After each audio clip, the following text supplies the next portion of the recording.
good evening, or whatever time of the day it is. And welcome to our second lecture within our Fine Art Lecture Series. And I see a lot of familiar faces, which is really nice. But for those who are here for the first time, Fine Art is an acronym which stands for the future of European independent art spaces in a period of socially engaged art. FEINART is a PhD training network supported by the Marie Skłodowska-Curie Actions of Horizon 2020 European Training Program. This series of public talks is organized jointly led by the Universities of Wolverhampton. They are the coordinators of the whole project, then University of Iceland, University of Edinburgh, and Zeppelin University, from where we direct the training program. Part of the Fine Art Consortium are also 7 partner organizations, and I see some of them on screen from all over Europe, namely Iceland University of the Arts, Tensor Consol, Warsaw Biennale, BARC, Transit, Vessel, State of Concept. The Fine Art Lecture Series will discuss the role, impact, and theoretical implications of socially engaged art. And it will from now on take place at regular intervals and be continued with talks by Elena Fogianaki, Kuba Škreda, and Maria Lajajova, and many others. So make a note for the next date, which will be a talk by Elena Fogianaki from State of Concept Athens on April 29th at 6:30 p.m. Central European Time. My name is Karen Vandenberg, and I hold the chair of art theory and curating at Zeppelin University, and I'm responsible for this training program at Fine Art. Today, it is my pleasure to introduce Gregory Sholette. This pleasure is especially great because Gregory can certainly be called one of the most important chroniclers of activist art and socially engaged art. And I think it's fair to say that all those who work on and research in this field can hardly ignore his work. Sholette is a New York-based artist, writer, curator, and activist. He is author and co-author of several books like Delirium and Resistance, Activist Art and the Crisis of Capitalism, or Dark Matter, the book that maybe most of you know, Art and Politics in the Age of Enterprise Culture. He also co-authored Art as Social Action with Chloe Bass and It's Political Economy Stupid with Oliver Ressler. And these days he's about to finish a book called The Art of Activism and the Activism of Art that will come out this year, I think. And that is where also the title of today's lecture comes from. That is certainly reason enough why we decided to invite him as one of the first speakers in this lecture series. But beyond that, I am also happy to welcome him this afternoon because he is one of the most open-minded, unpretentious, and approachable artists I know. Someone who never sees knowledge as exclusive, but as something to be shared and shared in an open access mode. Sholette himself is a graduate of the Whitney Independent Study Program, the University of California, San Diego, and the Cooper Union. Today, he is professor in the Queens College Art Department at the City University of New York City, where he co-funded and co-directs the Social Practice Queens initiative.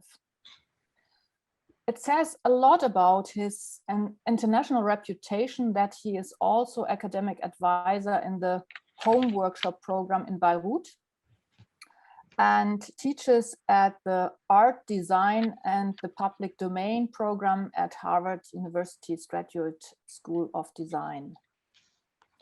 You may know him primarily as the author of his book Dark Matter, which has unquestionably become part of the reading canon of political and socially oriented theory of contemporary art.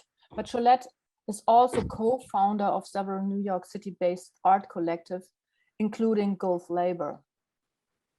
I came to know Greg in 2013 when I interviewed several artists and curators in New York and visited a number of contributors of the book Art Production Beyond the Art Market. It was his former professor and colleague Hans Hake who recommended talking to Sholette as one of the artists of the next generation in the field of institutional critique and activist art. Therefore, I visited Greg Sholette in his studio in New York, conducted an interview, and later invited him to our university for a workshop and to exhibit his imaginary archive at our university's exhibition space. And against this background, I can only say that Sholette is not simply an extremely inspiring artist and theorist with whom it is a pleasure to work with, but also someone who networks people with each other. And that's also something we can see when we look at the participants of today. And who has been running various open archives for many years, and who above all knows more about the American history of activist and socially engaged art than almost anyone else I know. He also loves to teach and share his knowledge passionately. And that is why I'm now looking forward to his lecture, The Art of Activism and the Activism of Art. But before I hand over the mic to Greg, I should also give some technical remarks, because I would like to note that this lecture and also the Q&A session will be recorded. So if you don't want to be on record, then you should simply not ask a question or put your question into the chat, just to be aware that, yeah, everything is recorded. Yeah, and I'm now very happy to hand over to Greg. Thank you, Karen, so much. It's such a pleasure to be working with you again, and with John, both of you. I appreciate this. Wolverhampton University, Zeppelin University, Iceland and Edinburgh, which I hadn't realized were part of this. Welcome. Just one little note on the bio is I also have my PhD from the University of Amsterdam. Oh, yes. In case you know, anyone from the Netherlands is watching, I don't want to trick them. Anyway, it's wonderful to be here. I'm going to do, I've pre-recorded my presentation for reasons, complicated reasons, some of them just going on here, but I also think it will be an advantage because I've been able to insert images and do a couple of things I couldn't do live. You'll be wondering when you watch it, maybe as you're watching now, you'll see this steam. We're not on fire here. If you've spent time in New York City in the winter, you know that the radiator heat dries the air out like crazy. And we have to do this to humidify the air, and also for the various kind of tropical plants that I've been trying to grow while we're all in lockdown and COVID. I'm sure some of you have taken up similar hobbies. So the one thing, let's see, I put the, okay, so here's the book. I'm putting it in the chat just in case people want to take a quick look. It's still in the works, so I can't tell you when it's going to be ready, but there it is. Second link is the text that I'm going to read today. So if you wanted to read along, you could do that using this link that I just gave you. A third link, and there's just two more before we get done, is to something that I will talk about right at the beginning of the presentation, and that'll make sense when you hear me. And finally, the last link is the program that Karen spoke about here at Queens College, City University of New York, which is Social Practice Queens. It's a part of an MFA program, but we're also about to launch it in a new form through the Graduate Center, and it's going to turn into Social Practice CUNY. And if anybody's interested, feel free to just get in touch with me. I'll tell you more about that, how that's working. But we're trying to bring together the very disparate people teaching in the sort of socially engaged arena around the university. And I'm sure, as many of you teach know, people get very, very siloed. It's very hard to sort of get people to kind of work in an interdisciplinary way, also because of the way the bureaucracy works. So we're making an effort to actually bring students and faculty together to really engage this kind of teaching. Just two things about the talk, which is about 40 some minutes long. It focuses on not just social practice art, but also on art activism, which is the primary topic of my new book. I think I do cover both, but we can sort of focus more on the question of socially engaged social practice art in the Q&A if you like. And the other thing is it's a little bit of a kind of history mixed in with some ideas and theories that I've been working on for a while. So there we go. I'm going to launch the video from my side. If there's any problem technically, let me know right away. One of the things I don't understand about Zoom is why the person sharing the screen doesn't get to see the share so you can tell whether it's working or not, right? Anyway, I'm going to launch it. Tell me if there's a problem and we'll fix it. Otherwise, I will see you shortly for the Q&A. So come with me and take the quiz, please. Let's see.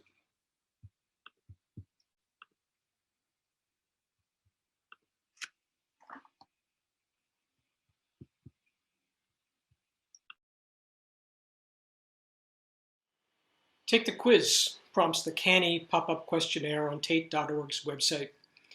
Which art collective do you belong to? Should you be in the Black Audio Film Collective, or are you a hackney flasher at heart? The test refers to a pair of London-based artist groups from the 1970s and 1980s. One focused on the British African diaspora, Black Audio Collective, the other foregrounding working women's rights through photography and public posters, the Hackney Flashers. More questions immediately follow. What makes up your collective? What is your mission all about? What inspires you? A click, a pause, and like a vintage coin-operated fortune-telling machine, the platform's algorithm reveals your innermost communal proclivities. And somehow, I wound up belonging to the 19th century painting circle known as the Ancients, who gathered at the home of poet William Blake. Don't ask me how. Scrolling down the page, we find information about how to start a movement, in quotes, how to start a movement, along with short biographies of other, quote, radical art groups. A large button then leads to a £5 membership deal offering discounted tickets and 29% off cafe items puckishly marketed under the brand Tate Collective. I don't want to overstate this next point, and nor do I wish to proclaim that the art world has finally begun to shift away from its adoration of individual authorship towards cooperative forms of production. But the very fact that one of the institutional pillars of high culture is endorsing, however waggishly, collective artistic agency indicates a marked degree of change towards socialized art practices previously relegated, if they appeared at all, to the basement archives. Tate Inc. is not unique in this regard. Before this past year, would it have been possible for Black Lives Matter to top the annual ranking of 100 art world influencers as preferred by the Art Review magazine, online journal, British, in 2020, with the Me Too movement, hashtag Me Too movement, in fourth place, close behind? A primary question I will explore today, therefore, is why this embrace of socially engaged and activist art now? Which is to say that before those of us, including many who are presenting in this series, who have sought for many years to add critical weight to these practices, take what appears to be a well-deserved victory lap. Let us stop to acknowledge that contradictions around issues of fair labor, racial representation, gender equality, and the decolonial politics all remain present within the mainstream art world today. For example, just 1 year after the Tate Corporation uploaded its "Which Art Collective Do You Belong To?" questionnaire, more than 100 of its employees went on a labor strike to protest the institution's massive job-cutting measures, allegedly brought about by the COVID SARS-2 epidemic. I'm certain that most, if not all, of the groups listed on the Tate's pop-up quiz would have joined the picket line in solidarity if they were around today.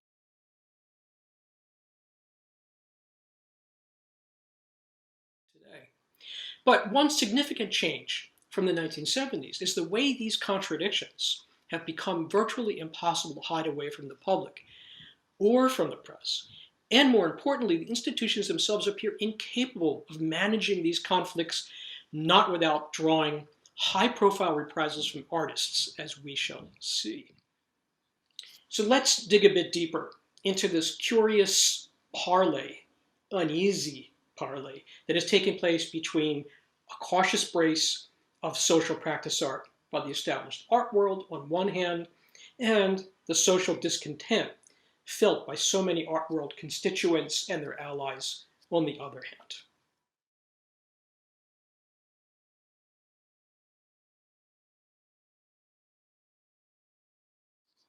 This is not a new phenomenon, of course. In 1971, Hans Hake's solo exhibition at the Guggenheim Museum was canceled, ostensibly over a few works explicitly tracing New York City's unscrupulous real estate market using data drawn from municipal archives, public archives. Like some art world epidemiologists, the Guggenheim's director, Thomas M. Messer, claimed he was duty-bound to block Hake's work because it was, quote, an alien substance that had entered the art museum organism. Defending his project, curator Edward Fry declared unequivocal support for, quote, the freedom and integrity of this or any other artist's work over and above any question of bureaucratic loyalty to an institution, end quote. Fry was promptly dismissed. To put this in context, the early 1970s was an extraordinary moment of social discontent, or what Herbert Marcuse labeled the Great Refusal. Specifically, Hake's Guggenheim confrontation took place just a few years after the global student and worker uprisings of 1968, and only a few months before 500,000 people marched on Washington, D.C. to condemn the US-led undeclared war in Vietnam, a conflict that was by then expanded by Nixon and Kissinger to include Laos and Cambodia. In addition, let's remember that 1970 was also in the United States when National Guards troops shot and killed unarmed students at Kent and Jackson State Universities, as well as when the New York art strike against racism, sexism, repression, and war took place as a form of massive protest.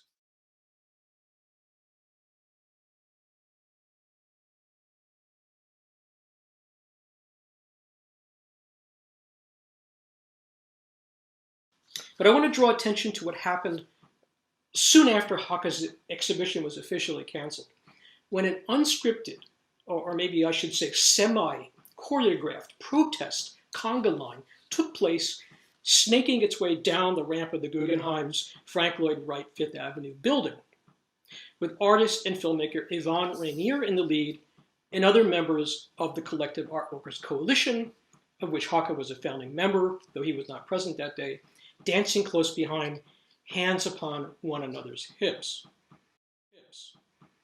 Curiously, the converting intervention received scant attention at the time, and perhaps this is because, when compared to more familiar picket lines, this action was itself too artistic and potentially entertaining. Today, institutions like the Guggenheim are only too happy to invite similar performance works to unfold and warm up the cold modernist or sometimes brutalist interior architecture of many museums, while of course also improving ticket sales in a world hooked on distraction and spectacle.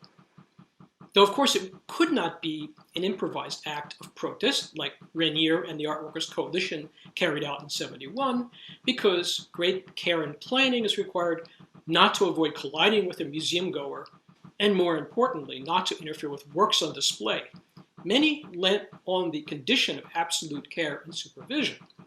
After all, insurance claims alone would easily cancel out the membership benefits of such an equation.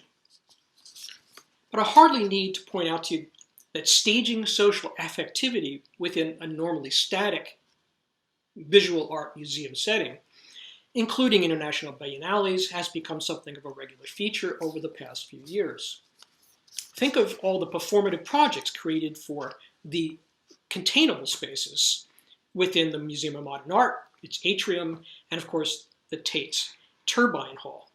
In fact, the newly renovated and reimagined Museum of Modern Art has even turned this combination of stillness and action into a sales pitch, stating, quote, "From quietly contemplating a single work to watching live rehearsals in the Kravis studio, you'll find something unexpected and inspiring every time you visit." And then it goes on to list the shops and cafes that one will find inside this experiential palace. Meanwhile, the success of Anna Imhoff's Golden Lion winning project, Faust, performed at the German Pavilion of the Venice Biennale in 2019, complete with Doberman pinschers, undoubtedly assures that the Biennale will continue its new performance art program, which takes place both inside and outside the Arsenale.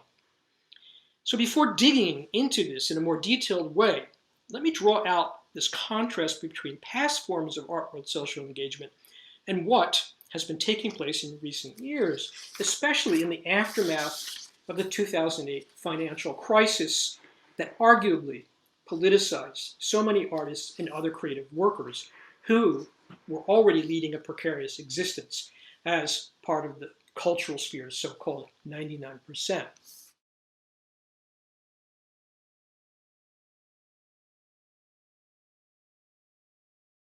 Briefly returning to the post-1968 situation, effectively after 1971, after this cancellation, Haacke was blacklisted from most US museums, with the exception of the New Museum, though the high-profile Guggenheim cancellation also assured that his practice would henceforth shape what Aruna de Souza describes as, quote, "the way subsequent generations of artists have understood the relationship between art and the social world."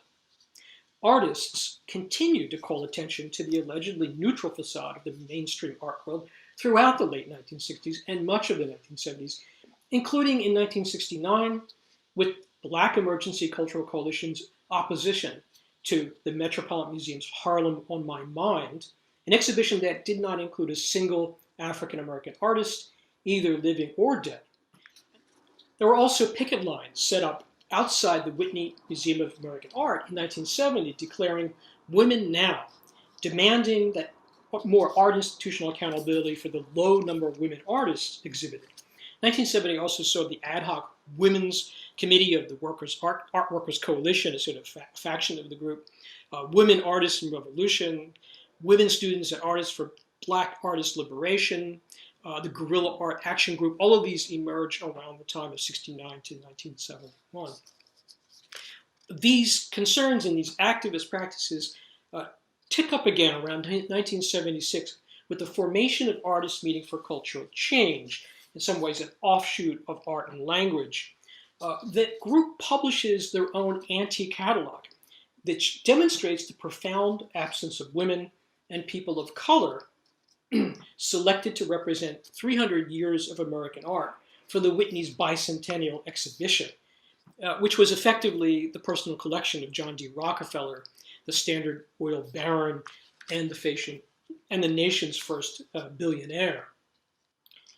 After the 1980s, with the partial exception of the Guerrilla Girls, socially engaged artists sought out ways to work fully outside of or as far away from institutional frame of high art as possible. The AIDS activist group Grand Fury created public campaigns displayed as advertising on city buses. The neo-situationist tactical media artists such as Electronic Disturbance Theater and Critical Art Ensemble focused on interventions into digital and biological technologies, while community-based social practice artists such as Rick Lowe with his project Row Houses in Houston, Texas, or the maintenance artist Merrill Lederman Ukele's produced projects in collaboration with municipal agencies. But fast forward to the present moment, and after several decades of relative disinterest in treating cultural institutions as a site of protest, we find again a sweeping resurgence of direct engagement in the mainstream art world. This is especially so since the financial crisis of 2008, in which we find artists becoming increasingly engaged in a wide range of cultural activism. Much of it starting off as a means of addressing the art world's stupendously asymmetrical economic structure. This includes groups such as BFA, MFA, PhD, or Occupy Museums, or Debt Fair, or Working Artists in the Greater Economy, also known as WAGE. But soon after, it expands to include system-wide condemnation of high culture's institutional ties to neighborhood gentrification, the fossil fuel industry, pharmaceutical companies that push opioids, a call for the removal of toxic trustees with links to arms manufacturing, private debt investment, and so-called art-washed income. For example, British art collective Liberate Tate carried out 6 years of actions starting in 2010 in protest of the Tate Museum's petrodollar contributions from British Petroleum. This included dousing a volunteer with thick tar-like goo, an action that the group insisted was also an homage to Malevich's Black Square, a painting that was part of an exhibition simultaneously featuring Malevich's work from the early avant-garde. Right? Though never acknowledging the success of such direct art activism on its donor policies, the museum announced an end to its affiliation with BP in 2016. Similarly, though with less of a conclusive outcome, Gulf Labor Coalition and Global Ultra-Luxury Faction, or Gulf, agitated against the Guggenheim Museum's planned Abu Dhabi facility in the United Arab Emirates, boycotting, publicly chastising, debating, and eventually intervening and occupying both the flagship New York Fifth Avenue location and Peggy Guggenheim House in Venice, Italy in 2015. But in 2017, work stopped on the new constructed new museum building, where treatment of migrant construction workers by the UAE is described by Human Rights Watch as seriously exploitative, with internal critiques of the regime silenced by imprisonment. Members of the Gulf Labor and Gulf Co groups were themselves put under surveillance and blocked from entry into the UAE, allegedly for security reasons around the same time.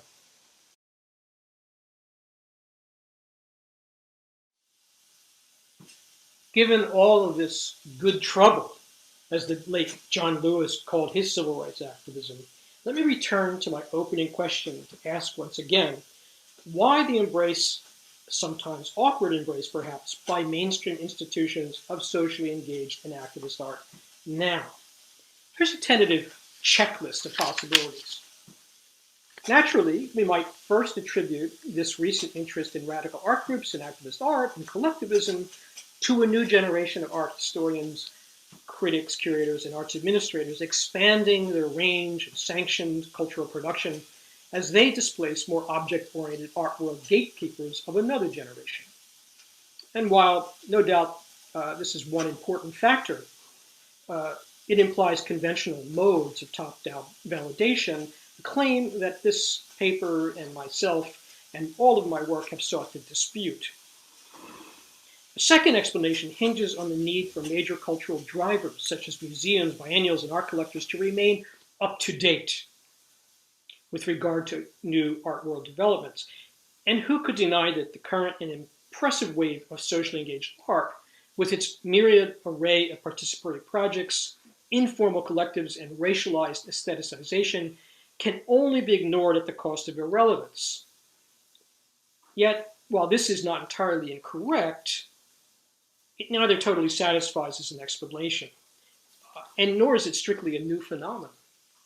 In the late 1980s and early 1990s, in a sense coming forward from this period of the 1960s and 70s, a series of high-profile exhibitions featured politicized and collective art practices, including the Museum of Modern Art's Committed to Print exhibition in 1988, as well as Group Material's Democracy Project, Martha Roser's If You Lived Here, which took place between 88 and 89 at the Dia Art Foundation, and the 1993 Whitney Biennial, which was an exhibition that, despite its rather tepid effort at introducing audiences to socially engaged art, even managed to earn the disparaging label politically correct, in quotes.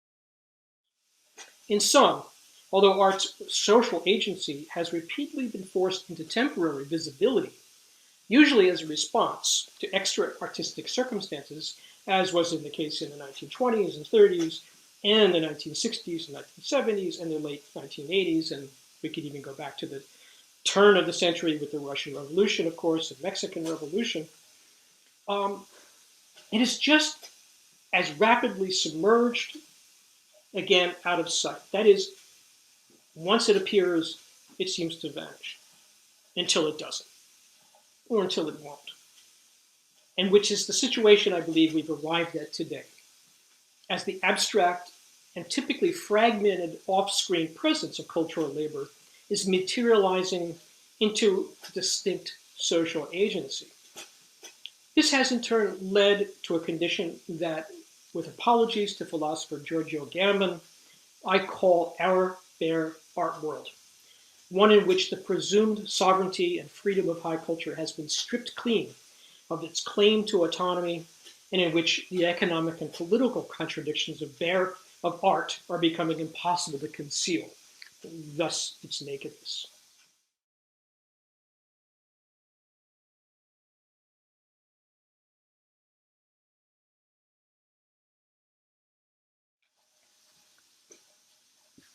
First, let's address a stubborn issue. Art was never the exceptional and autonomous human pursuit promised by so many art historians and aestheticians since at least the time of Schiller and Kant. This widely held view renders artistic production a unique mode of human labor, a type of work unmotivated by wages or capital or disciplinary authority. In a word, artistic autonomy came to define human freedom in an all too inviting romance of bourgeois idealism. But whether under capitalism or socialism or anarcho or libertarianism, what is defined as artistic culture is always mediated by institutional and ideological structures.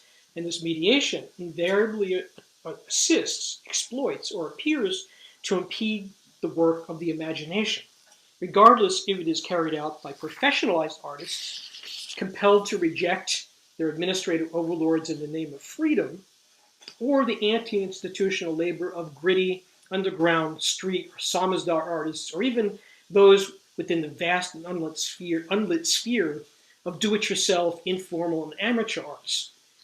Forms of informal cultural practice that have become inescapable in recent times, thanks largely to the internet.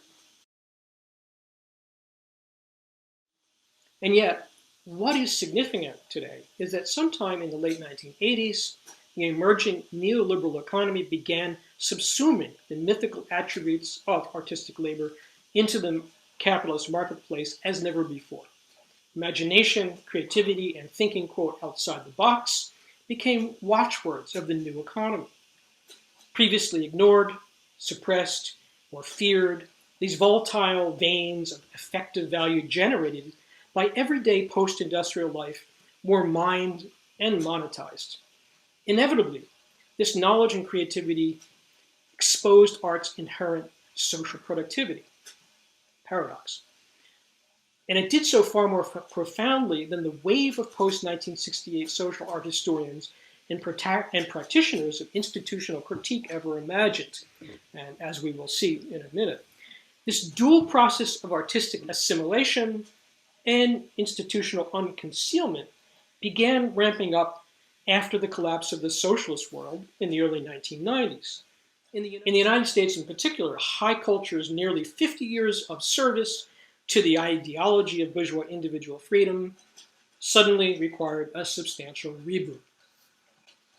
By 1989, the necessity of promoting America's cultural freedom as an ideological contrast to their rival geopolitical hegemon, the Soviet Union, vanishes. And in its place, the National Endowment for the Arts will spend much of the 1990s shifting towards prioritizing utilitarian values, including the social impact of culture and community-based art programs.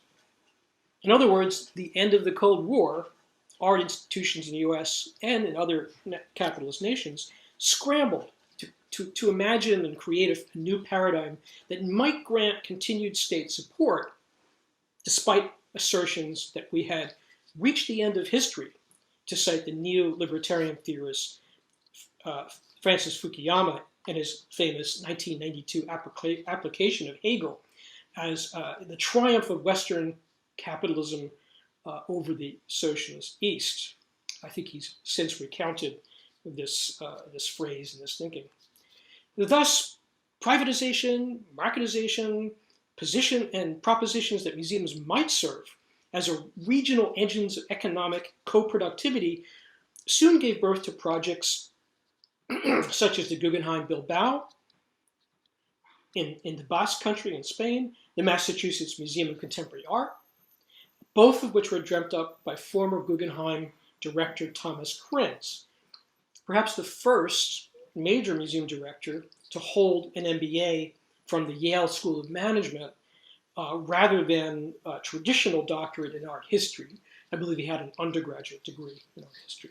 But Krenz's mission of harnessing contemporary art's alleged tourist dollar magnetism in order to spur economic growth in financially undeveloped regions became a parody of its own post-Cold War ambition when the Guggenheim Foundation announced the new museum franchise in Abu Dhabi, as I said before, a kingdom riven with human rights and migrant labor abuse. Nonetheless, the coup de grace for the notion of artistic autonomy really starts with the aftermath of the 2008 financial crisis and the ensuing uprisings. Arab Spring, 15M movement in Madrid, Occupy movement, which soon becomes global. And artists identify very quickly with this idea of the 99%. In fact, artists often played key roles organizing these various occupations, even as contemporary art itself was being so conspicuously entwined with the laws of economic value production.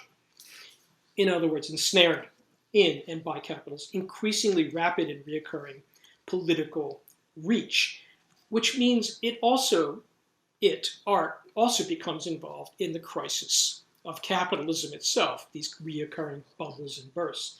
Thus, a bare art world.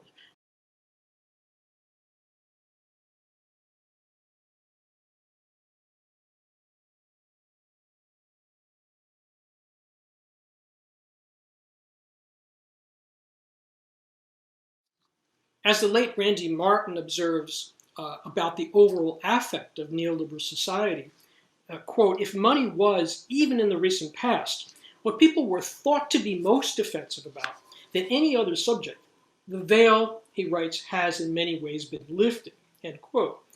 Stripped of all romance, this radically demystified bare art world was no doubt aided by decades of Marxist theorizing and institutional critique, but its delivery to us now, at this moment of ceaseless capitalist crisis, is largely the result of two forces. First, recession-hardened, post-Occupy, over-indebted artists on the one hand, and second, a seemingly irrefutable dose of reality offered up by the culture industry's own managerial elite on the other.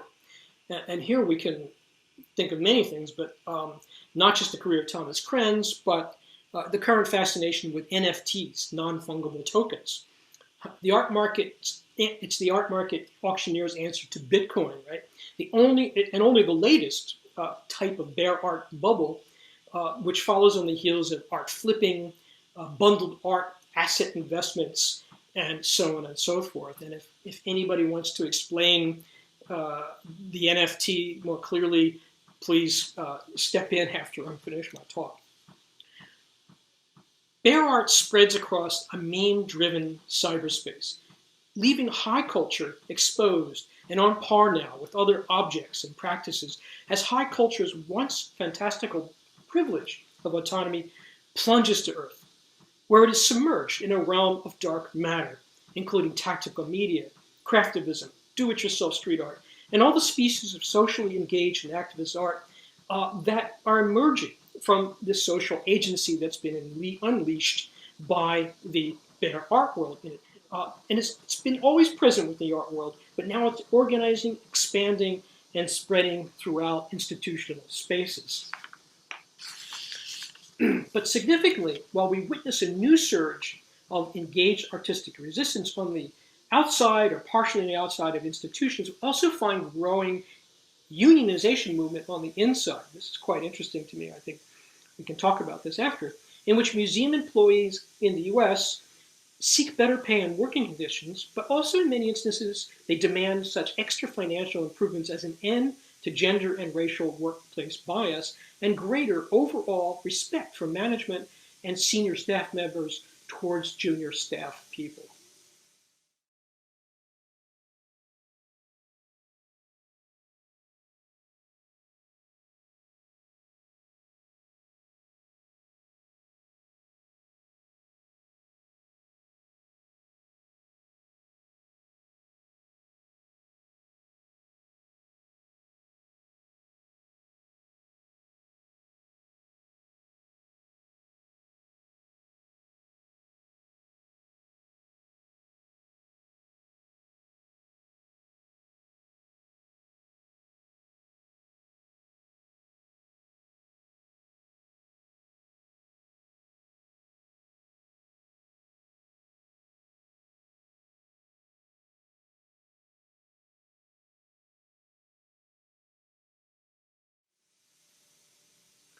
Notably, many of these pro-union museum workers are themselves art-educated graduates with degrees in studio art and art history. This is, in other words, a generation schooled in the deconstruction of art world spaces and ideological facades by the likes of Michael Asher and Hans Haacke, followed by Andrea Fraser and Fred Wilson, and who, after some 50 years of institutional critique, are consciously, or perhaps more likely unconsciously, applying these lessons directly to their own precarious real art world circumstances. Except this new variant of institutional critique, if you will permit me this somewhat brazen characterization, is not manifest as works of art, or doesn't manifest itself in works of art, but instead involves an intervention by cultural workers for cultural workers. And here we have to think certainly the very term cultural worker has its own peculiar art world etymology with roots in the 1930s, if I'm not mistaken, though much more frequently and problematically used by conceptualists and minimalists in the 1960s as a way to identify with the proletariat. Which is to say that today, art workers are merely art workers. And not just those who make up the creative class or the cognitariat, those part-time website designers and studio assistants with MFAs and so forth, but also the hundreds of highly educated, nominally paid museum employees who install exhibitions, write press releases, serve lattes and biscotti in the museum cafes, clean bathroom stalls, mop floors, and provide security for the multi-million-dollar objects that adorn the walls of the white cube citadels that is fine art. Think of this unsung army as a type of non-reflective dark matter a sphere of cultural labor that has always been invisible within plain sight, even as it has maintained and reproduced the foundational logic of the high art industry, including its neoliberal permutation as enterprise culture. Therefore, what began as a demand for a fair slice of high arts cultural assets is also now weakening the always fraught boundary separating art and life, as if to demonstrate, in an echo of early avant-garde proclamations, that the gap between caring for objects and caring for the creative social well-being must henceforth be annulled. Complementing these internal contradictions of an increasingly naked art world is the external, more or less external, cascade of artists trying to escape the confines of high culture altogether. Some approach this escape by demanding a total decolonization of art and its institutions. For example, Gulf labor or decolonize this place. All of this might seem to be at bottom another instance of institutional critique, somewhat akin to the 13 demands made by Art Workers Coalition in 1969, in which the group stipulated that the art world must adapt a clear partisan position against racism, sexism, ecological degradation, and the war in Vietnam. But reforming the ideology of high culture, as was the case with Art Workers Coalition, the Black Emergency Cultural Coalition, and Women Artists in Revolution in '69, is quite a different gambit from seeking the elimination of the entire foundation on which high culture rests. When the Congolese activist Mozala Diabanza recently and defiantly detached an ancient African artifact from its display pedestal at the Quai Branly Museum in Paris, and then proceeded to attempt and walk out of the building, all the while loudly proclaiming that, quote, "we want our riches back," the implication of this action is not, how do we rethink the ways that these mostly purloined objects can be better displayed and more correctly contextualized? No, the logical outcome of such decolonial thinking and deeds goes far beyond rearranging the deck chairs. It calls into question and calls into doubt the entire cultural paradigm of art inherited from the 19th century, including its implicit conviction that European, mostly Northern European and Anglo-American societies are uniquely suited to study, collect, and interpret the history and artifacts generated by themselves, but also by other peoples, even if these other peoples are located within their own national boundaries as cultural subgroups or migrants or refugees and so forth.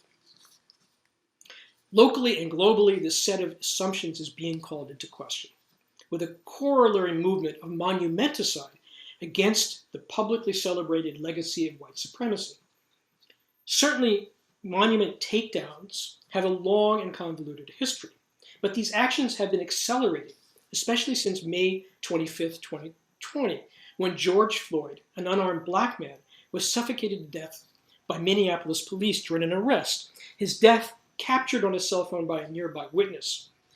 According to some research, the Citizens video documentation of Floyd's horrific asphyxiation was viewed some 1.4 billion times between the time of the assault and less than 2 weeks later on June 5th. 3 months later, close to 40 Confederate monuments in the United States were either officially removed or scheduled for removal, with many also taken down through acts of collective civil disobedience. This soon built upon a nearly global wave of monument takedown from South Africa to Belgium, from the Caribbean to the US, and also in the north of the US, in which memorials, statues, and other public tributes to white supremacist men, and sometimes women, were dethroned, toppled over, deformed, beheaded, tossed in streams, typically with the less easily available plinth or pedestal left behind, although now coded in graffiti that read George Floyd, or Black Lives Matter, or simply BLM. To my mind, these ostensibly bad deeds constitute an attempt to push back against the economic and political crisis and social crisis that has emerged certainly since 2008, but more emphatically following the 2016 Brexit and presidential elections. I'm writing now in the aftermath of 4 years of stupefying chaos, anti-government chaos from Washington, as well as a climax that occurred on January 6, 2021, when populist right-wing rioters broke out in the Washington, D.C. Capitol. I believe we have actually collectively entered into what I call the unpresent, a distinct mutation of capitalist realism, a concept, of course, made famous by the late Mark Fisher.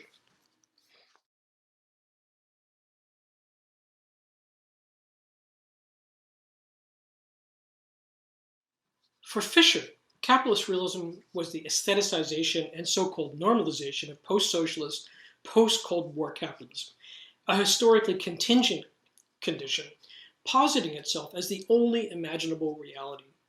All alternatives to the system, so we are led to believe, have either faded, failed, or are now incorporated into capital's spectacularized hegemony as commodified lifestyle choices. Think of counterculture, punk, goth, hip-hop, the obvious examples, but also contemporary art and its faith in a reconstituted concept of the avant-garde.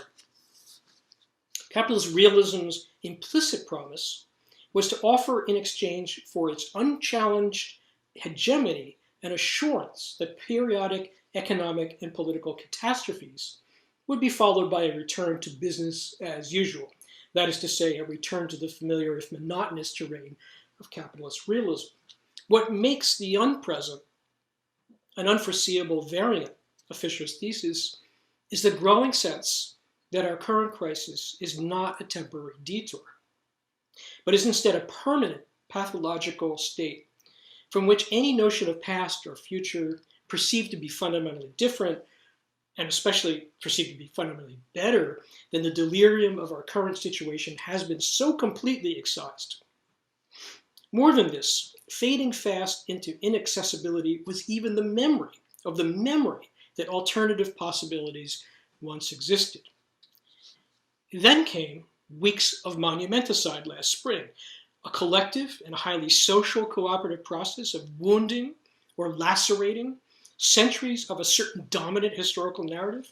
And despite the movement's attempt to fully erase public representations of white supremacy, colonialism, patriarchy, class oppression, paradoxically, its destructive negativity served to illuminate memory's lacuna by way of deletion. So in conclusion, both in the 1960s and early 1970s, as well as over the past decade, what typically began as an effort by cultural workers for equitable pay and greater security swiftly intensifies into a broader program of demands. And because of the forked genealogy of socially engaged art, ever since really maybe 1968, certainly the post-1968 era, with some practitioners attempting to jettison the art world and the avant-garde altogether in a move theorist Stephen Wright terms escapology, while another branch focused its attention on challenging the art world's internal doctrine of alleged economic and political neutrality. It is the legacy of this dual critique that now confronts, and in turn is confronted by, a radically denuded bare art world, one that is no longer capable of disguising its dependency on socialized forces of artistic production that maintain and reproduce its ideological architecture. Raucous public pageants, banner drops, giant puppets, politicized street performances, boycott campaigns, museum occupations, guerrilla monumenticides, demands that compromised individuals be removed from museum boards, and above all else, calls for a total decolonization of high culture suggest that the likely answer to my initial question involving the embrace of socially engaged art by mainstream art institutions is something akin to sympathetic magic, a sort of cargo cult effigy approach intended to hold at bay the far more consequential challenge that activist and socially engaged art agency represents to the art world's unvarnished status quo. To cite John Roberts, radical art internalizes, quote, the retroactive and non-linear latency of revolutionary time in order to unleash the present from the necessities of chronological time. As opposed to clever pop-up quizzes about radicalized art collectives that no longer pose, or at least appear to no longer pose, a threat, I keep thinking of recent COVID-era landscapes dotted with empty monument pedestals, objects collectively transmuted from remnants to revenants. What have these emptied support structures for these monuments become? They're now vacant.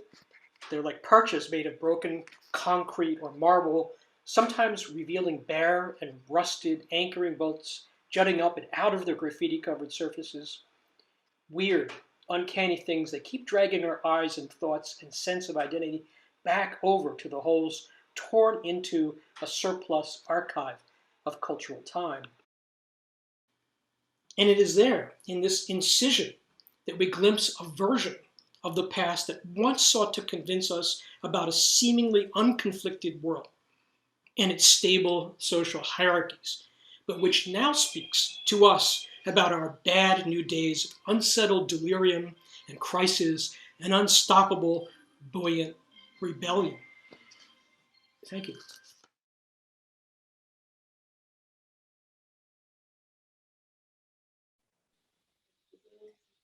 Yeah, thank you so much, Okay. Greg. Yep. You want to frame it a little bit, the recording, or should we just switch into Q&As? There is already a kind of chat going on in the chat. So you want to frame it a little bit?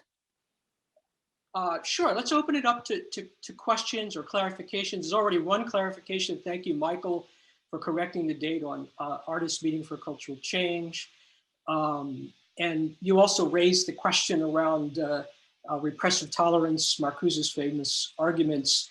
I wasn't completely sure of the specific question there. Maybe you could clarify that a little bit more, Mike.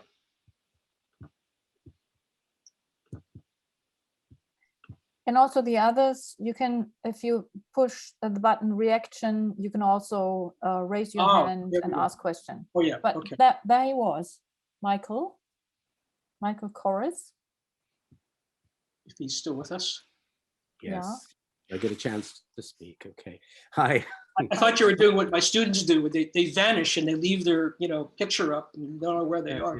Yeah, that's because they're sleeping. I have the same experience. Well, I was just wondering how far the critique of the conditions of labor within institutions is linked to the conditions of what the institutions are also representing, besides these works that we can approve of or think might be embracing it. So when you say embracing this kind of collectivism or even art as social practice projects, what really does that embrace mean? And what does it mean for those of us who are involved in those projects in terms of our tolerance towards other forms of art that seem to be pursuing, say, an anti-collectivist position? In other words, yeah, can we continue to look at the institutions as liberal systems and behave accordingly? Yeah, good question. Well, I think that, of course, they're liberal systems. They're going to always be presenting themselves as a liberal system. I'll give you an anecdote of sorts. When we, as Gulf Labor, began to critique their involvement in Abu Dhabi, some of what we did after the boycott started was actually meet with people at, Armstrong and others at the museum, because they wanted to settle this thing. And one of the suggestions they made to us right away was, well, why don't you create an artwork and we'll actually help fund it? And it'll essentially be, they didn't use the term institutional critique, right? And we said, well, that's not really what we're about. So you get the point. That's, I think that's the boundary that these institutions can go to. They can't go beyond that point. Okay, well, I guess then just to follow up and to conclude what I wanted to ask, where does that leave you and those people that you're working with as to their next move? In terms of like, I Well, guess I'm not completely clear. The struggle wouldn't just end because they've given you this counter proposal. How do you continue? What we did, and what I think everyone is sort of seeking to do, is basically call them back into question. And we basically said, you know, it's not acceptable that you're telling us it's not the Guggenheim's problem, but it's the UAE's problem. You know, they need to reform. You're giving them your brand, et cetera, et cetera. And then we continued to do our critique, which then ramped up, as you may know, into these interventions and other projects. We also were invited, of course, by Oakley and Weser to the Biennale, which got us some funding. It wasn't so easy to do, but we got some funding, and we went, some of our people went to Saadiyat Island and to UAE and in India and other places where migrant workers were coming from, collected data, and we published that material. That's what probably provoked the UAE to basically ban members of our group from actually entering the country, supposedly for security reasons. But the point being that we continue the critique, and we continue it in a different mode if we have to, not as necessarily institutional critique as artwork. Okay, thanks. To be continued. Yeah. Now there are some more questions in the chat, and I would like to ask Blake Stimson first, whether he might read out or explain his question again. Blake Stimson? No, yeah, thank you, Greg, for the great talk. You know, this is a theme that you and I have talked about, you know, a fair amount, but you know, the question is basically, insofar as we might say that the legacy or the tradition that you talked about, you know, which might be said to have been born of the neo-Dada anti-aestheticism of the 1960s, whether it's in its anti-monumentality and its decolonial impulses, in its institutional critique, general orientation, whether it's risking discarding the basis of a viable social alternative. That is to say, it's you know, it's risking speaking on behalf of the 99% by insisting on the idea of critique. And also, you know, parallel to this would be thinking about your definition of dark matter, which, you know, as you know, I think is great, and I think it's great particularly as a figure for the working class generally.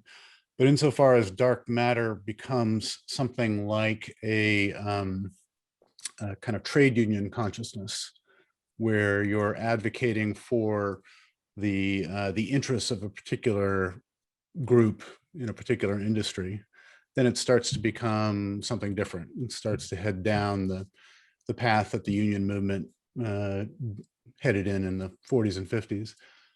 So I wonder if you could speak to that. Is there, in highlighting the anti-aesthetic institutional critical tradition, is there a danger that we lose the only power that art ever had, which was to speak in the name of publicness, speak in the name of the 99%? Yeah, thanks, Blake. Yeah, we've had this discussion so many times in different forms. But I think you put your finger on something, and I'm not trying to promote the engagement of the art workers in museums who are trying to unionize necessarily as a kind of triumph of anything in particular, except to note that it's happening, and note that perhaps, this is one of my suggestions, that it comes out of, in fact, the reflection on these histories of institutional critique by people who have studied it, who have been presented it in the classroom. I find that an intriguing sort of genealogy. In terms of sort of throwing out the baby with the bathwater, I think that's a really important question. We haven't given that notion up, that idea of purposeful purposelessness, really, even though it seems that so much of what's going on has sort of evacuated that possibility. It seems to me that as long as you kind of bring your work into the realm of artistic critique, you pull that blanket right back over, and you kind of cover the nakedness of the situation to some degree. I mean, we have to admit to it that it is in part a kind of, a sort of concept. It's a fetish. It's a notion. It's more of a sort of arguing point, I would say, than it is an absolute verifiable reality. And I guess that's always the complication. We could operate out of the naive sense that we're artists, therefore we have the right to make this statement for the public, this critical statement. We are independent, we're free, we're autonomous, we're sovereign to do that. That's our privilege. But I think we all have studied this to such a degree, especially everyone here today, and know that, well, that's not exactly really the truth, either historically or either in terms of sort of the theory of art. We know that there's more complication to that. And I think this is where we operate. The critical part of this has to sort of acknowledge both the sort of somewhat fantastical version of autonomy and institutional critique, and at the same time, in the sense, apply it in a kind of almost ironic way, in a kind of ersatz way, if you will, to continue sort of doing this kind of work. I'm not sure. I don't have a better answer than that right at this particular moment.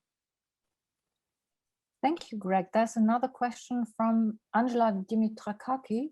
Angela, you want to switch on your mic and your camera? Hi, right, sorry, I'll just make myself. Hi, Greg and everyone. Hello.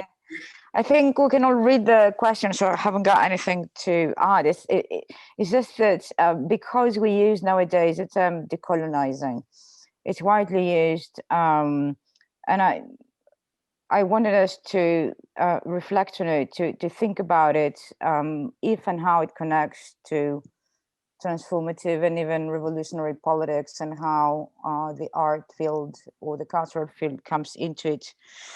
I mean, I think that there is a kind of subtle operation of accepting here that we can return to something, or at least this was part of a discussion in the feminist movement in the 70s. And I don't know if the term is being used at the moment, in the same way. I hope that everybody here understands what decolonizing involves, its relevance, its affiliations, and so on.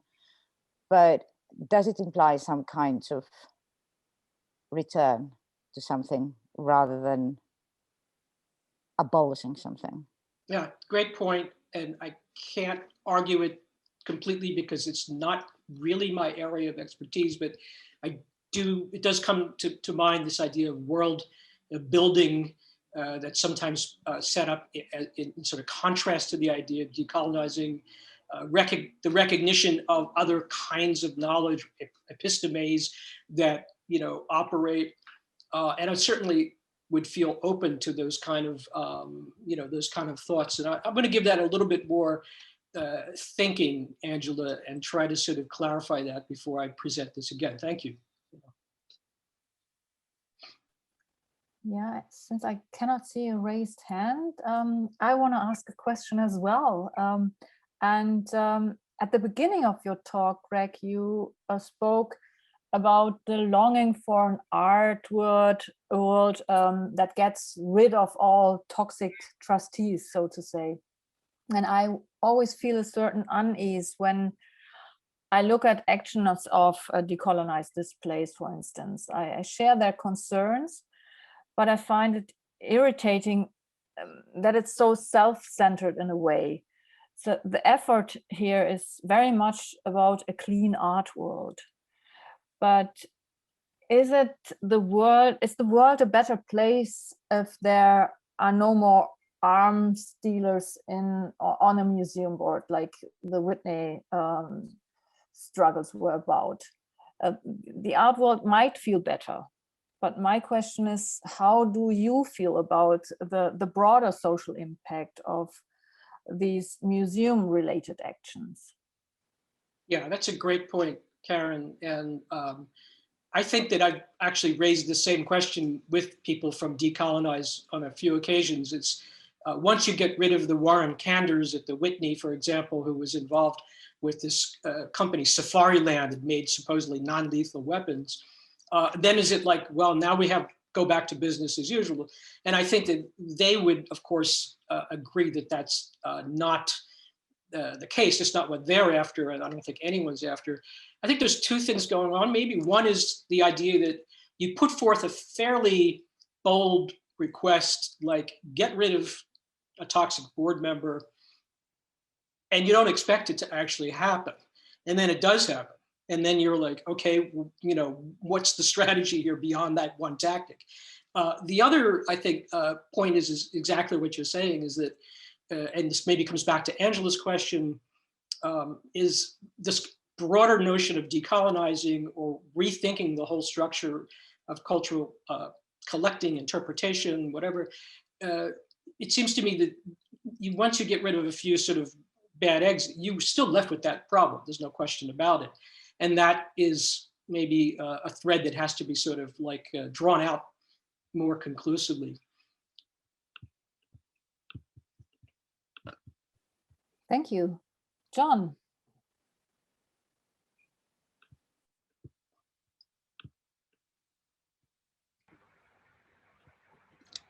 Hello? Hey, John. Can you hear me? Yes. Yeah, I just wanted to talk a little bit about your periodization of crisis in relation to art and culture. There's a sense in what you were saying that questions around socially engaged art or politicized practice come and go, that they emerge and disappear and then they re-emerge. Yeah? What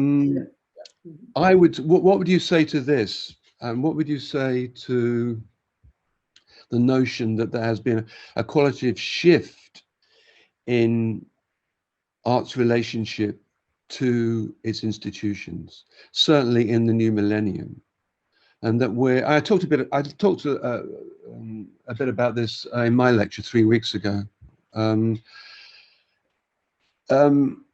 What would you say then to the idea that there has been a determinate move away from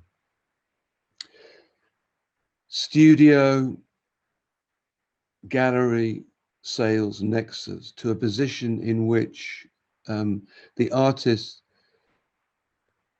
establish their relationship to the production and reception of art through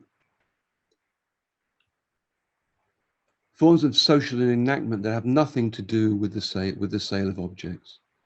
And this is something that, of course, has always haunted the production of art during the modern period. I mean, we're all very familiar with that. But today, it becomes more than an artistic option that younger artists might take, but in a way, an absolute necessity in order for them to survive, survive intellectually and artistically. What would you say to all that? Well, I think you know that, you know, the book Dark Matter and, you know, basically covers exactly this question in a way. I mean, it sort of raises the question, what happens when, in a sense, you recognize a kind of shadow economy within the art world and your own notion of a sort of secondary economy, very, very similar. The idea that out of necessity, the sort of glut of artists that are being produced by the system have to find alternative means for not only production, but also reception work. And this is happening in a kind of very socialized way through not just the internet, but in all kinds of other ways prior to this last year, at least, anyway, in various kind of informal gatherings and collectives. So that is obviously something that's been going on, I think, in a very profound way for a very long time. And I would say is well established now. But one of the points I was trying to make, maybe this wasn't as clear, is that in terms of the periodization, what we see recently is the art world itself, of course, turning around and saying, okay, what about this phenomena? Precisely the phenomena you're talking about. How do we sort of bring that into the institutional frame? And the questions, of course, I asked was, is that because we have younger curators? Perhaps, I'm sure that's absolutely true, who want to establish a different paradigm for art, exactly as you say, maybe more ephemeral, less object-oriented. Is it because people don't want to be left out? They want to make sure they get their NFT before anyone else does in their collection, of course. But I also think that there's incredible pressure on the institution through the various practices that I presented, from the boycotts to the critiques to stealing objects out of museums, that they need to respond to this phenomena that's going on, this new critique of the institution. And in a way, bringing some of this, and maybe this is back to Michael's point about repressive tolerance, bringing some of this element into the institution as a way to sort of manage that. I suggested that it's a kind of sympathetic magic, or a kind of cargo cult, where you create an effigy of the thing, but you don't actually really engage deeply in the practice itself. Well, I would say that this constitutes a deep shift of the last 25 years, and the turn to modes of politicized practice, or the politicized sensitization of art again, is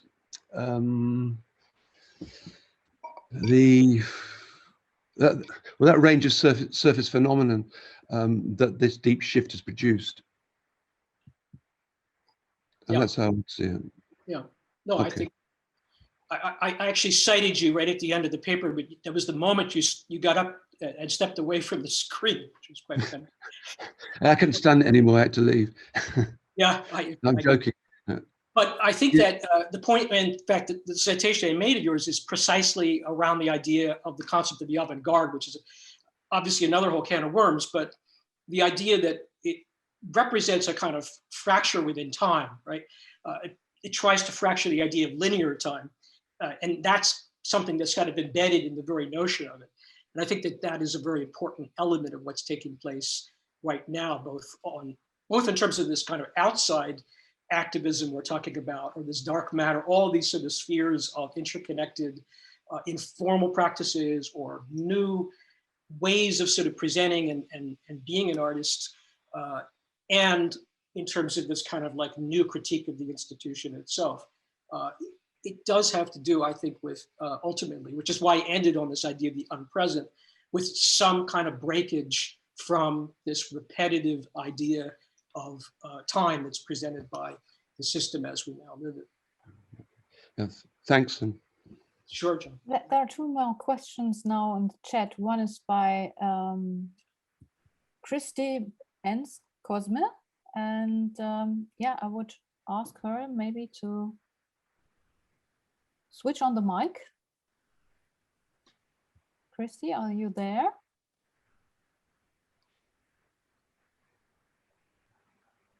Hello? Okay, maybe then we take the next one by Daniel Green, or Gean, not Green, Daniel Gean. Daniel, are you there? You want to ask your question?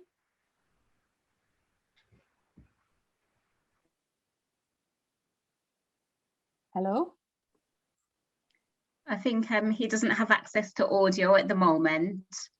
So. Okay, then I read it out. There is a sense of hope in the political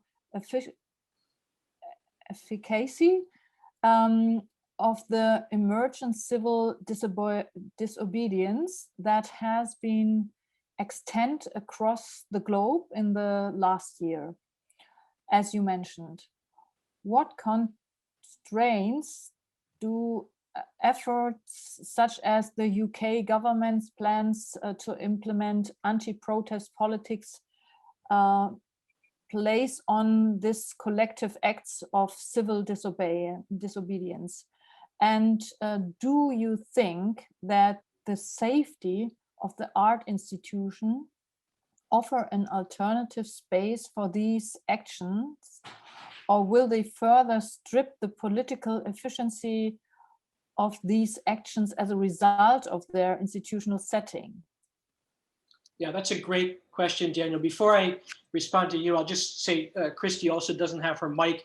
And I think she raises an interesting point that maybe we're asking a little too much of sort of activists to come up with a solution to the problem of colonization or decolonization or world building in terms of what Angela's question is.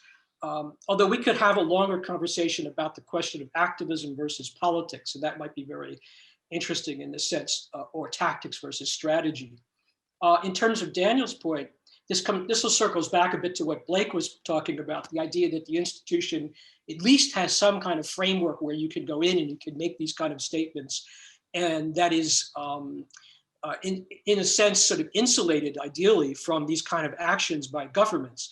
And I think that's an excellent, important point. We see this even in places like Poland and Hungary, where we know the governments have shifted to the far right, and yet within the art worlds in these countries, people are still able to assert a certain degree of dissidence and dissent. And yeah, I think we have to defend that idea of the art institution as a liberal space, Daniel and Blake. And obviously, if these kinds of laws are put into place in the UK, of all places, it would certainly be an attraction here as well, maybe not under the current government at the moment, but there's no question what's going to happen, no telling what's going to happen in the next 2 to 4 years in terms of our own situation in the US. We would need to sort of, even if we're on the left, of course, defend, I think, the idea of the institution, the art institution and other institutions, academia too, as a kind of privileged space. So, I mean, this is the contradiction I think we operate with. And we know how to deconstruct our situation and recognize its problematics in the Enlightenment past and all of the roots it has. And yet, it seems to me we absolutely have to sort of, against such threats, not let the baby get thrown out with the bathwater, as Blake said. I don't know if that answers your question, Daniel, but you can type in another response if you want. Yeah, and Christy's question, does she feel like this answers her question? And Christy, feel free to text me back. Or, There's another question by Gabor now, Gabor Ehrlich. Okay, terrific. Hi, thank you for the presentation. I was just wanting to trying to touch up on this issue of autonomy, heteronomy, as actually I'm from Hungary, so it's good that you just mentioned this country, and I'm also someone who, to say it with your words, have my own extensive collection of failed artistic and activistic archives collected from the last like 10 years. And what I was going to touch upon, and I think it will be a good question since I didn't know about your new book coming out, but I was just reading your text that was published in Field magazine as a response to Boris Groys, called Merciless Aesthetics. And here you were telling something really interesting to me about this autonomy situation in activistic art. So if you don't mind, I will quote just a little bit of it. So quote starts, "But what if we shift the perspective to focus on the activism of art, on the activism of art activism? What if we view it as an event object situated potentially in the here and now, and particularly in a time, place, and medium still to come? Perhaps the most unsettling aspect of artistic activism may not be the viral video or spectacular photograph, but the moment participants and bystanders are temporarily disengaged from familiar social narratives and forced to confront their own tacit state of unfreedom." So my question is basically like twofold. One is whether, if I'm understanding it correctly, you're suggesting that artistic activisms or artists who are also engaged in activistic practices would be best trying to kind of add a little more autonomy in the life of people who are like already all too locked in this heteronomous maze of capitalism. And the second one is whether you, or in your new book, are following this lead you started at this essay. Thank you. Oh, that's great. Thanks for citing the paper. It's one of my favorites. Yeah, I mean, I think to answer your second question first, I'm definitely going to be picking up on those themes in the book. It's a very short book, so I just put the whole composed all the chapters together, which they're not finished. They were supposed to be finished, and I realize I'm like 17,000 words over the limit, so I have to start cutting. I'm sure we're all familiar with this, but this is something that I really do want to sort of come back to, but I may not have the chance to explore it in depth because it's not that kind of book. It's really meant to be a kind of introduction to the whole idea of activism.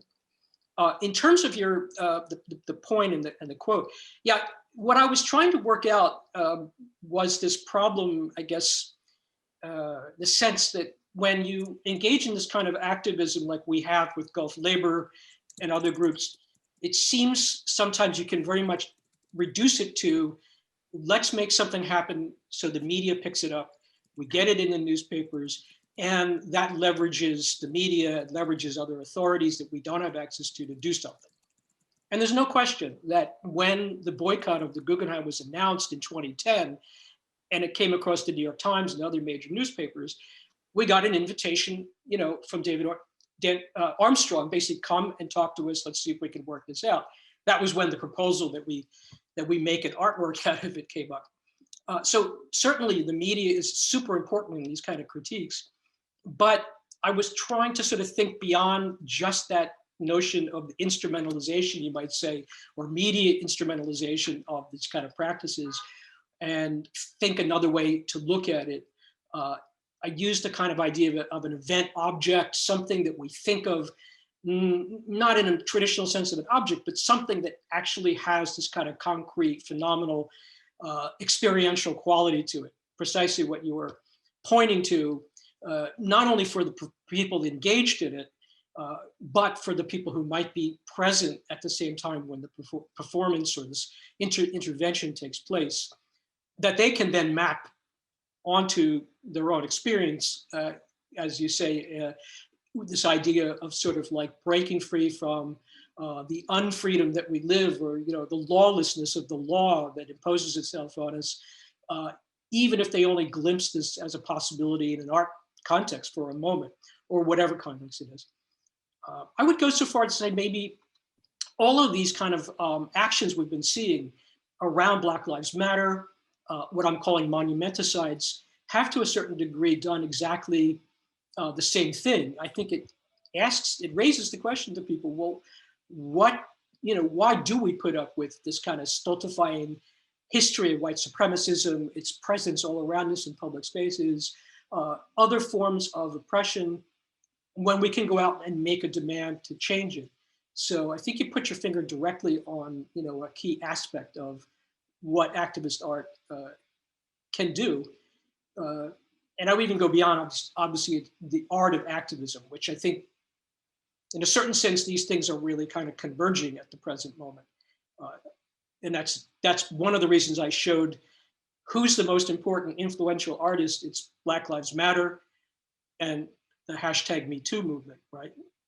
It's an interesting transformation that people are having with regard to activism in general. Thank you. Yeah, Alexei Pensin, please. Yes, hello, Greg. It's it's really nice and great to see you, and thanks for your paper. Yeah, Alex. Yeah. Yeah, I just wasn't.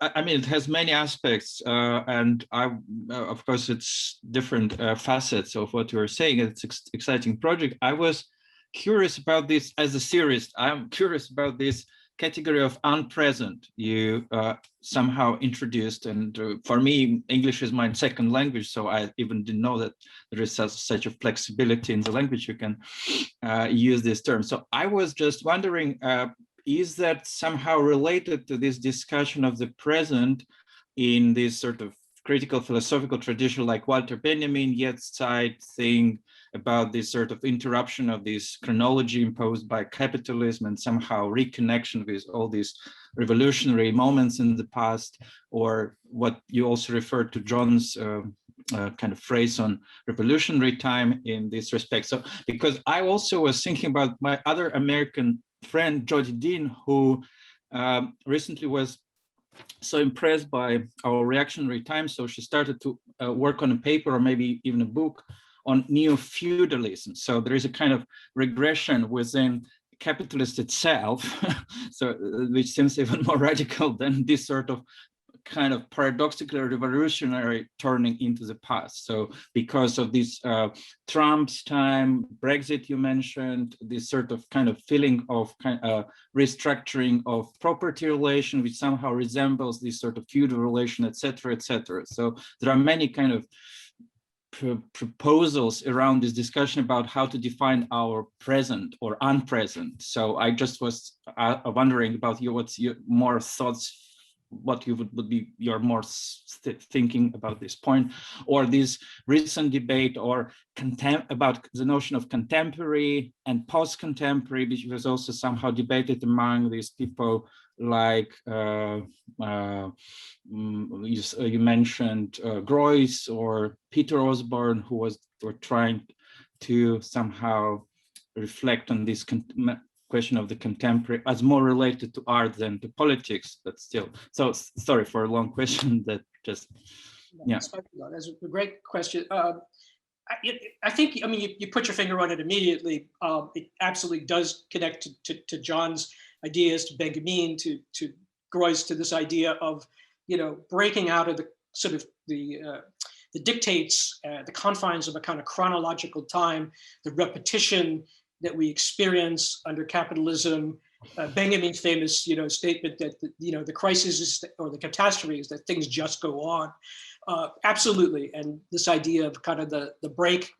Again, this comes back to Gabor's question about sort of the art, object action, suddenly breaking out of a moment of unfreedom, right? So it connects to all those things, and I don't think it's anything particularly new or profound in that sense. My coining of the word, it was really like to combine the idea of the uncanny present into one, and to sort of, but also to reflect what has happened, which I started to track this kind of in a very specific way, and looking at all the ways that the media uses the term since 2016 in particular, surreal, bizarre, upside down, unbelievable question. It's just, it's like a phenomenon in itself, how even the mainstream talks about the way we seem to be living in something, and I'll put it this way, that appears to be what it was. It doesn't look too different, except something is off.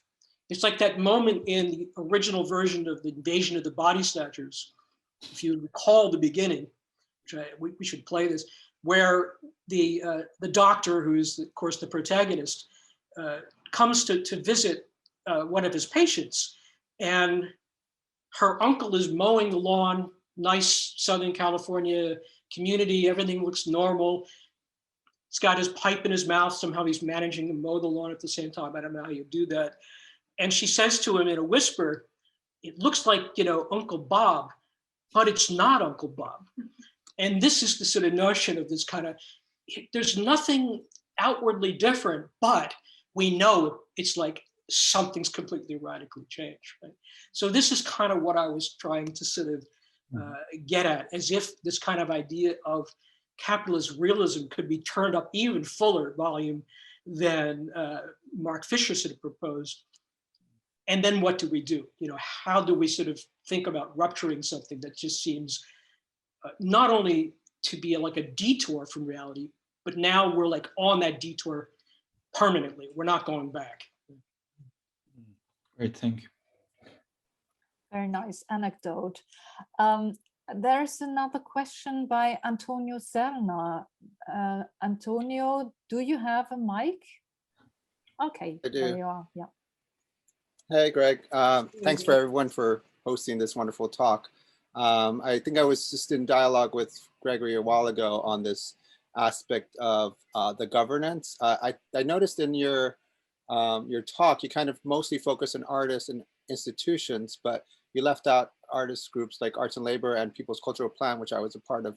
That also brought in the third dimension of governance in local address, in municipal, and then also in the community cultural board, community boards that exist in New York City. What was your analysis on that? Is there a reason why you left them out? To that point, if we want to go back to the 20s, this was a point I was trying to make. We're in such a dire bankrupt state that it has become an issue of looking at the 20s and 30s when artists did petition the change of institutions or the production of new art through government funding directly, which might be different in Europe. I understand that, but just curious what your thoughts on that aspect and those groups that also take this third route as well. Yeah, I'm really glad you brought that up, Antonio. And I would say, shame on me. This is really more of an oversight on my part. Something that I can also sort of like add in to some of the other corrections people have raised, because I think that's a really intriguing aspect of what we're talking about. The groups you're talking about, I'm going to ask you to talk a little bit more about in a second, come out of Occupy in a large way, right? They were organized in that sort of exciting moment, 2012 or so, and then sort of like developed into all kinds of interesting ways. This question of governance, I think, gets back to maybe the issue Christy raised and others about activism versus maybe politics, if I could. And this is something where, also Blake and I have written about this in other respects, like Stimson and I. This idea that we think of ourselves as, activists, kind of, but in a free-floating way, we're just in a state of resistance, as opposed to trying to sort of sort out these questions of potential alternative governance, precisely what you brought up. And I think that's a really challenging problem for the left, because in many respects, not the left going back to the 20s and 30s that you reference, which was then driven by party formation. And I know my anarchist friends are going to be very upset with that, but it's still, let's face it, Communist Party and to some extent other parties were really sort of like the driving force of the left discussion at that time. We don't have that today. In fact, I would say much of the left, and I'm talking now not about liberals, but of the left, have identified, interestingly enough, with the far right insofar as they critique and are suspicious of any kind of governance, right? And I think that has allowed this kind of Mack truck, of Donald Trump and Trumpism, among other isms, around the world, Hungary, Brazil, you name it, to sort of drive right through the center of the sort of democratic, liberal democracy. And that's a real problem. And so I precisely agree with you that we on the left need to begin to think about this question of governance and perhaps even state. How does the state operate, maybe in some kind of sense beyond where we're at? And I think that's an excellent point. Could you just tell people, though, briefly about the plan that was developed for New York, because it's really fascinating. Right. Yeah. So the People's Cultural Plan, which came after Arts and Labor, and Arts and Labor was specifically focused on creating solidarity between artists and art workers and people in the industry, with also connecting with community groups and understanding the role of labor on a local level, because it wasn't that these communities didn't exist, but the art world definitely avoids them at all costs or tries to do little or superficial change in those communities to really just to get by.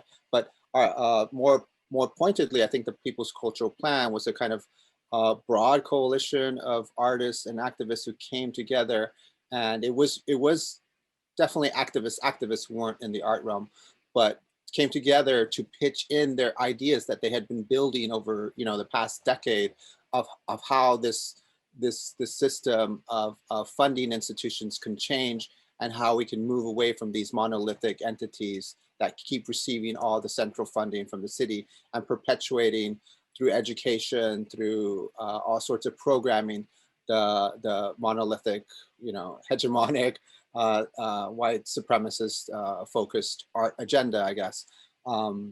And so that was a loose group, but together we were able to cobble up, several page document that then we presented to the city, and had all these groups standing behind it at the same time, which gave them no choice but to try to implement these as best they could. And we're still chasing those promises, which have, since then realized they have no teeth, because there wasn't any real there wasn't money put into those initiatives. So it's kind of just fallen flat again into this repetitive cycle of just letting those with access continue to get the media attention and also funding for the city, and then move forward together as a unified city to present culture to the world, as a New York cultural capital of the world. So that's that group. I don't know if there's any specific other questions, but. Thank you. I put a link to the plan in the chat. People can take a look. I think what, just to underscore what you're saying is, any of these big cities, they have a chunk of money. We have the most, I think, in the United States, in New York City, and we have our own sort of, commissioner of art, which I think is unique to the states.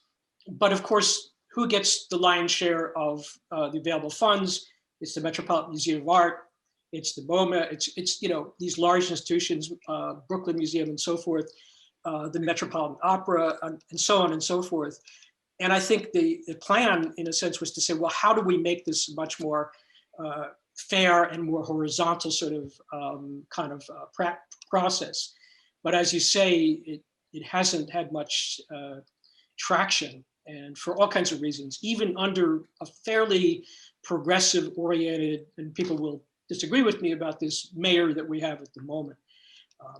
Are you organizing and looking towards the possibility of the next mayoral race as something that could be put onto the agenda for a potential candidate?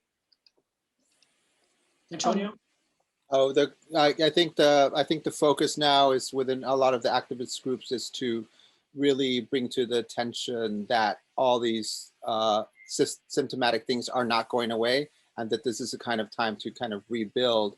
And it's the city, whether they're with us or they're not with us, they have to be more obvious about their choices on how they're going to support, provide a safety net for workers who've lost their jobs during COVID.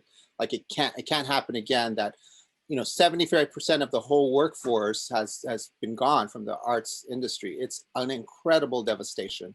And we're still luckily not seeing the end of that, because the rent moratoriums are still up till May. But we have about 1.4 million evictions set to go, still about 1.4 million unemployed, and a 10 to 13% unemployment rate in the city. It is no joke. It is completely bottomed out here. So that's the last bits that we're fighting for in that sense. Less so of which candidate. If there's a candidate that would support it, great. But not definitely focused on that particularly. This discussion brings me to another point, Greg. Thank you for that.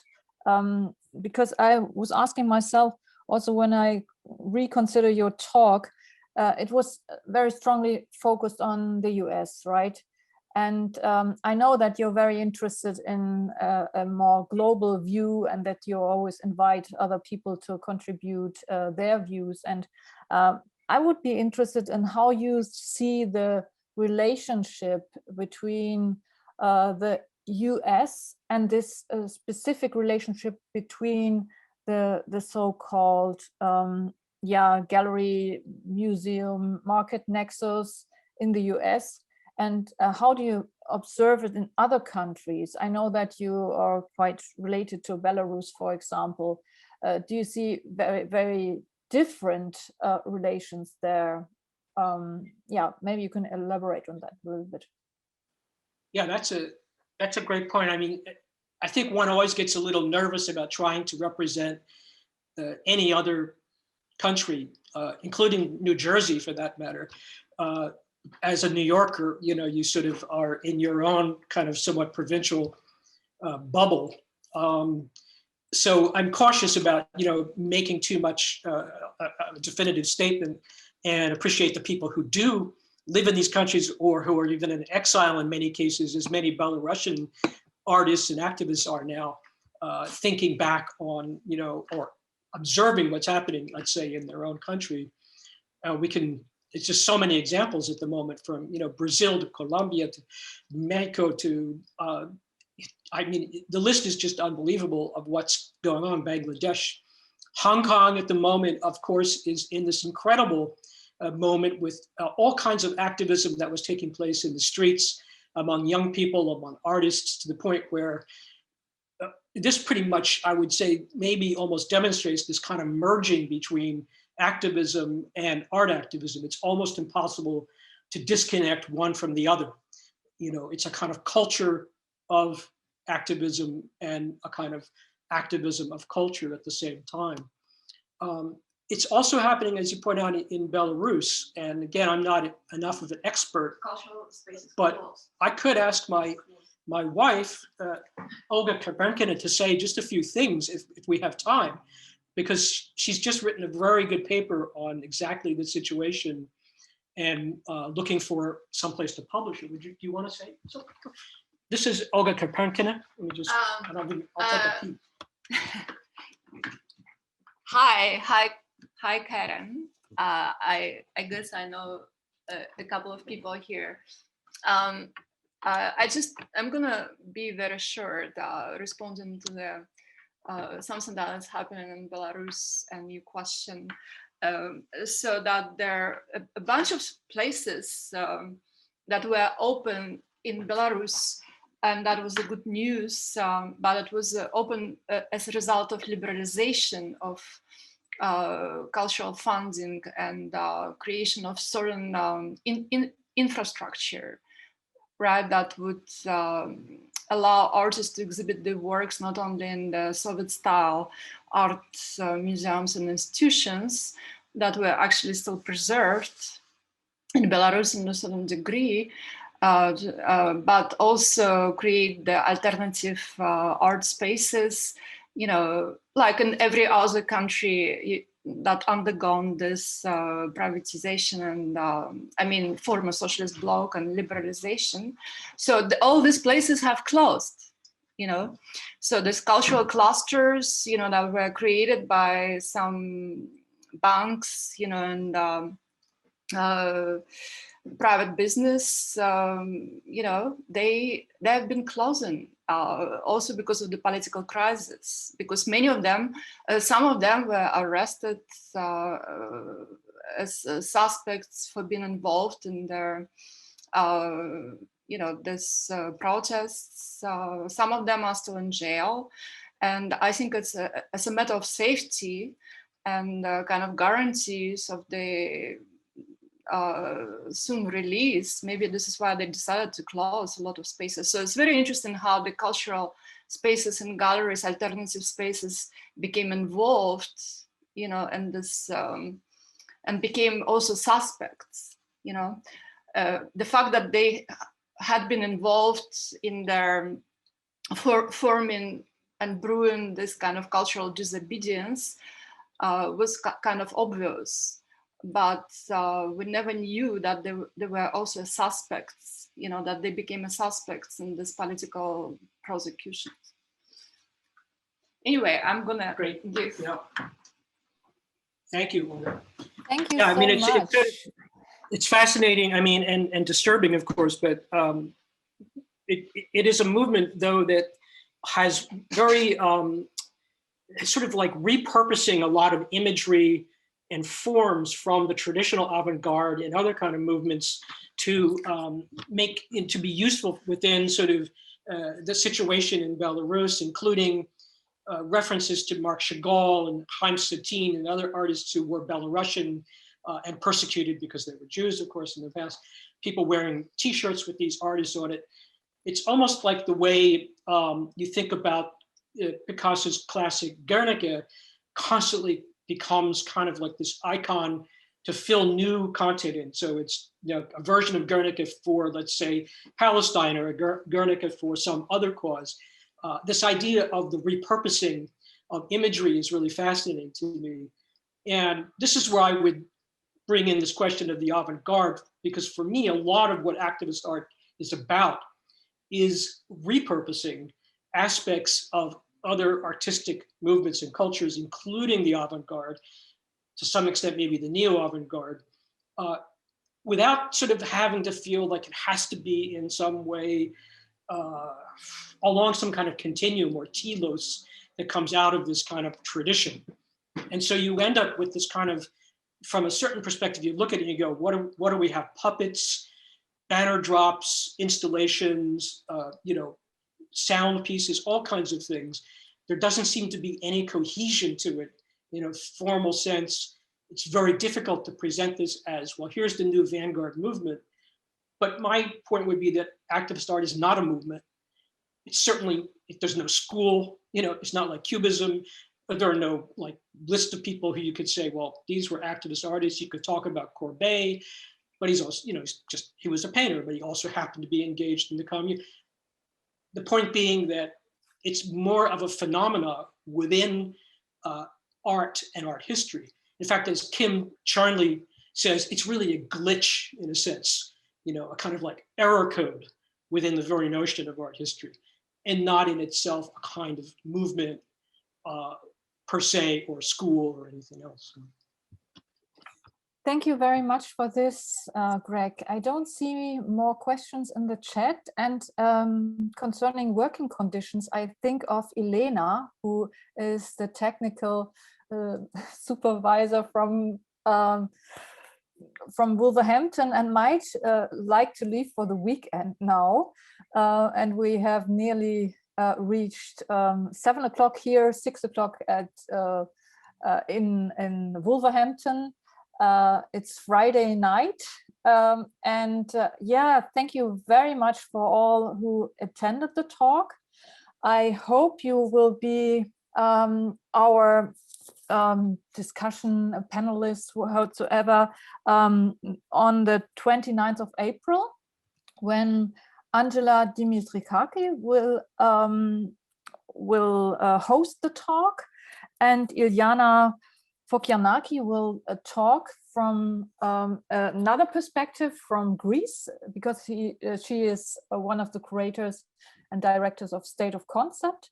And I'm very much looking forward to this next talk in our lecture series. And yeah, thank you everybody for coming. Thank you especially for you, Greg, for presenting this wonderful talk. This wonderful recorded talk that you all, if you are interested, I think you can see it online now. If you want to, I have it hear it again, but I can make it available. I'll put it in the chat so people can. I'm probably going to make a few changes to fix up some of the things that we discussed. And let's see, here it is. I'll put it in the chat right now. Thank you all for hanging in there. So many great questions. And again, thank you, Karen and John, for organizing. It's great. And Elena, yeah, terrific in the background, but essential. Yeah, thank you, everybody. Bye. It's a pleasure. Thank you. Bye. Bye. Bye.